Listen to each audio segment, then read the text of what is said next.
Habari za wakati huu, na kwa muda huu tunaendelea na kujifunza namna ya kuweka mistari kwenye magazeti, kwenye habari. Hii mistari inatusaidia kutenganisha habari ya juu na habari ya chini, au habari ya pembeni na habari ya pembeni, yani inaweka boundaries. Hatua ya kwanza tunaenda moja kwa moja kwenye line tool, ambayo hii ndio inatusaidia kuchora mistari. Kwa mfano hapa tukiclick, then tunakuja hapa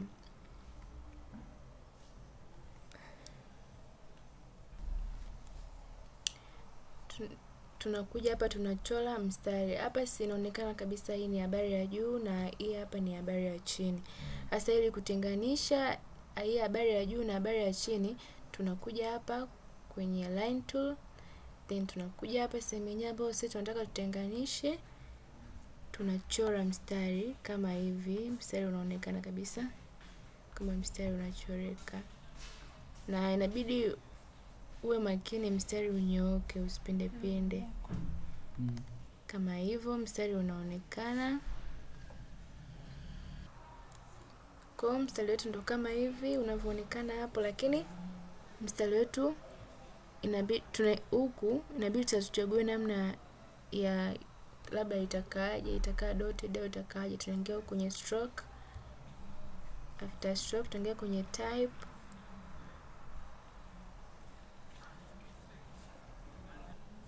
Tunaingia kwenye type hapa. Alafu sasa ukishafika kwenye type, sasa mwenyewe ndio unachagua mstari wako utakuwa aina gani. Utakuwa hii dotted, itakuwa dotted, itakuwa hii Japanese. Yani hii dotted na hii Japanese ndio mara nyingi waga zinatumika. Hii dashed hizi ndio waga mara nyingi zinatumika. So wewe hapo mwenyewe unachagua utatumia ipi. Kwa mfano hapa nimechagua hii dotted. Nakuja ili nizikuze sasa